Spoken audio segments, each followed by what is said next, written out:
তো ইসলামী আন্দোলনের কর্মীরা 2-3 মাসের লেগে টুপি মাথায় দেয় না, এরা বুঝ হওয়ার পরে তেনে টুপি মাথায় দেয়। ভোট পাইলেও টুপি মাথায় দিব, ভোট না পাইলেও টুপি মাথায় দিব। কথা কোন ঠিক কিনা?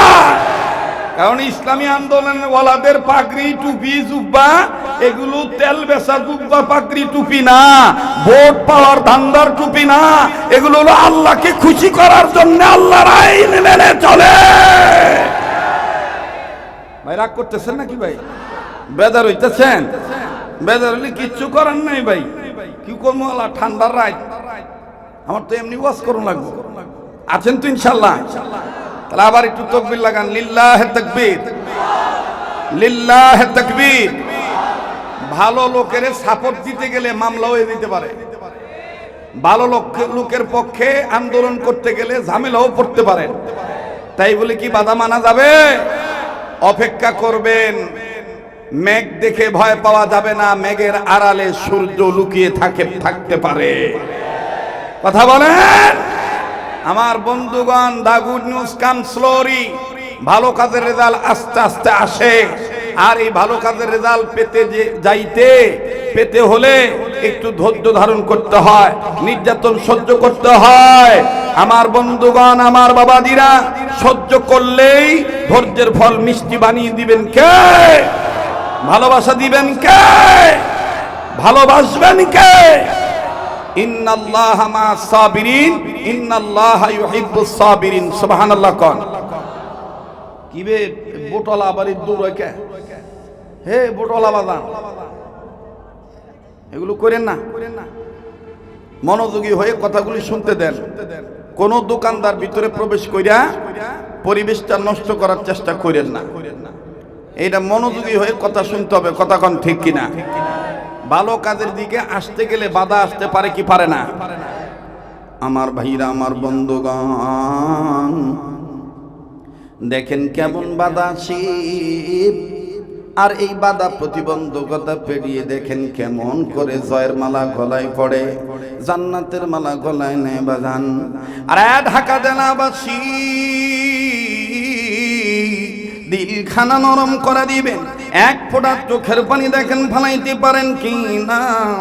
এমন একটা তথ্য বাজান চলে আসবে, আপনি মনের অজান্তে কানতে বাধ্য হবেন, চোখের পানি পড়ে যাবে, দিলটা নরম হয়ে যাবে।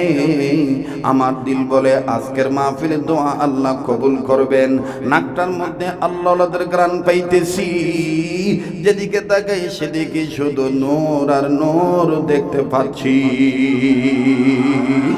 বন্ধুরা আমার, ভাইরা আমার, বাবাজিরা, এখানে আমি আপনি গুনাহগার হতে পারি, কে জানি নেককার বান্দা হয়ে বসে আছি। কার উসিলা আল্লাহ কাকে মাফ করে দিবেন, আমার আল্লাহ কাকে কোন সময় হেদায়েত দিবেন, এটা আমারও জানা নাই, আপনারও জানা নাই। তাই খেয়াল করে কথাগুলি শোনা চাই বন্ধু। ও বাবাজি, যেহেতু অসংখ্য মা বোনেরা এখানে হাজির হয়েছেন, অসংখ্য মা বোনের কথা শুনতেছেন, অনেক যুবক বন্ধুরা কথা শুনতেছেন, মনে রাখতে হবে বাবাও যদি ইসলামের বিরোধিতা করে, আল্লাহর আইন মানতে যাইয়া, নবীদের আদর্শে আদর্শবান হতে যাইয়া, মা বাবাকেও ছাড় দেওয়া যাবে না। কথা কম ঠিক না? মা বাবাকে ছাড় দেব না, তাদের সাথে বেয়াদবিও করব না। কথা বলেন ঠিক কিনা? আরে বন্ধু, কিতাবের লিখেন আল্লাহর একজন বান্দা সাহাবী, তার নাম হলো সালমান ফারসি। হযরতে সালমান ফারসি রাদিয়াল্লাহু তাআলা আনহু এখনো ইসলাম কবুল করেন নাই। আমার বন্ধুগণ, তেনার বাবা ধর্মযাজক ছিলেন, ইহুদি পণ্ডিত ছিলেন, তাওরীতের জবর আলেম ছিলেন, বড় আলেম ছিলেন। সালমান ফারসির পিতা যখন আমার বন্ধুগণ মোতালা করতেন, রিসার্চ করতেন, স্টাডি করতেন, আমার বন্ধুগণ অধ্যয়ন করতেন, গবেষণা করতেন, দরজা জানালা লাগাই দিতেন, বাহিরের কোন লোক যেন তার কথা না শুনতে পারে, যেহেতু প্রতি রবিবার তাওরীতের তাফসীর করা লাগে। আরে ভাইয়া, সালমান ফারসি রাদিয়াল্লাহু তাআলা আনহুর বাবা ওই দিন দরজা জানালা আটকে দিলেন, সালমানকে কাজ বুঝে দিলেন, ডেকে ডেকে বলে দিলেন, বেটা রে, ও আমার সন্তান, তুমি তোমার কাজে চলে যাও, আমি এখন কিতাব নিয়ে বসবো। দরজা জানালা লাগায় যখন তিনি কিতাব মোতালা করতেছিলেন, সালমান ফারসি কাঁধে ভার তুলে নিলেন।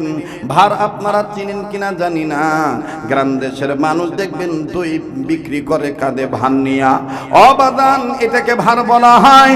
সালমান ফারসি বোঝা অথবা ভার কাঁধে অথবা মাথায় নিয়া ওই দরজার সামনে দিয়া যখন যান, কিতাবের লিখুক লিখিক সালমান ফারসির পিতা দরজা জানালা বন্ধ করে তাওরীত মোতালা করতেছিলেন, তাওরীতের জ্ঞান অর্জন করতেছেন, তিনি বিষয় সাজাইতেছেন। আগামী রবিবারে তিনি কি তাফসীর করবেন, তাওরীতের কি ব্যাখ্যা তিনি শোনাবেন, তাওরীত থেকে কিসের আলোচনা তিনি করবেন। ওরে বন্ধু, কিতাব খুলিয়া যখন সালমান ফারসির বাবা পড়া শুরু করে দিলেন, দেখবেন আমাদের সমাজে কিছু মানুষ পড়ার সময় আওয়াজ দিয়া পড়ে, আবার কিছু মানুষ শুধু তাকায়া তাকায়া মনে মনে পড়ে। কথা কয় না? কিছু লোক আছে দেখবেন পেপার পড়ার সময় পড়ে, পঞ্চগড়ে প্রচন্ড শীতে 12 জন। আরে কথা কয় না? আবার কিছু লোক আছে দেখবেন কোথায় কি হয়েছে না হয়েছে আওয়াজ নাই। একটু খেয়াল করবেন, কারো যাওয়া দেখে যাবেন না। আপনারা আমাকে অনেকে চিনেন, আমি আস্তে আস্তে আগাই, ধীরে ধীরে বলি, তাড়াহুড়ার দরকার নাই, ঠিক আছে না? জি, কর্তৃপক্ষ যদি বলে লম্বা হয়ে দেখতেছে শেষ করে দেন, আই এম রেডি, ঠিক আছে না? তো এইবার সালমান ফারসির পিতা ওই জোরে পরুণ্যা বেড়ার মতন পড়তাছে, ওলে smile mile be mute mute, শোনেন শোনেন, অথই ইব্রেটি ইব্রেটি বি মিউট, শোনেন শোনেন, গাই গাদব। এটা কেউ বলছেন ইউনানি ভাষা, কেউ বলেছেন সুরিয়ানি ভাষা, কেউ বলেছেন হিব্রু ভাষা। তো এই ভাষাটার অর্থ হইল, ওখানে লেখা আছে তোমাদের মধ্যে ওই ধর্মটাই উত্তম ধর্ম হবে, যেই ধর্মের ধারক বাহক এই ধর্মটা আনবে, তার গড তার আল্লাহ তার উপরে এই ধর্মটা দিয়ে দিবে, এবং যেই ধর্মের মধ্যে গায়ের গোস্ত খাওয়া, গরুর গোস্ত খাওয়া হালাল মনে করা হবে। সুবহানাল্লাহ কবেন না? আচ্ছা, আমাগো মুসলমান ধর্মে, ইসলাম ধর্মে গরুর গোস্ত খাওয়া হালাল না হারাম? কেউ আসতে দিকন হালাল না হারাম? কিন্তু হিন্দু ধর্মের মধ্যে তাদের দণ্ডনীয় অপরাধ। কিন্তু দেখবেন ওনারা জাতে মাতাল তালে ঠিক, গরুর গোস্ত খায় না দুধ খায়। কত ভালো গো, গোস্ত খায় না কি খায় গো? কথা কয় না? গোস্ত খায় না দুধ খায়, জাতে মাতাল তালে ঠিক। এখানেই শেষ নয়, আবার দেখবেন এই যে যখন জুতা পরিধান করে, চামড়ার জুতা হেরা ভরে না? তো হিন্দু যে ভাইয়েরা বাবারা চামড়ার জুতা ভরে, এটা কি কুত্তার চামড়ার জুতা? হ্যাঁ, গরুর চামড়াও আছে, মহিষের চামড়াও, তবে বেশিরভাগ গরুর চামড়া। কথা কন ঠিক কিনা? এখানেই শেষ নয়, কোন হিন্দু কোন ব্রাহ্মণ ওনারা যখন দেবদেবীর পূজা দেয়, লক্ষ্মী কন, কালী কন, শ্যামা কন, আর আমার বন্ধুগণ আফ্রোদিতি কন, যত পূজাই কন, দুর্গা পূজা কন, পূজা দিতে গেলে কোন হিন্দুরা ঢোল ছাড়া পূজা দেয় না। ঢোলের বাড়ি লাগবেই। হ্যাঁ, তো ঢোল যে বাজায়, ঢোলের দুই সাইডে যে পর্দা লাগাই না, যে চামড়াটার মধ্যে বাড়ি দিলে ধপ ধুপ ধপ ধুপ ধপ ধুপ আওয়াজ হয়, এইটা কি কুত্তার চামড়া? এটা কি এর চামড়া? এই মিয়া জোরে কথা কও, কি এর চামড়া? গরুর চামড়া।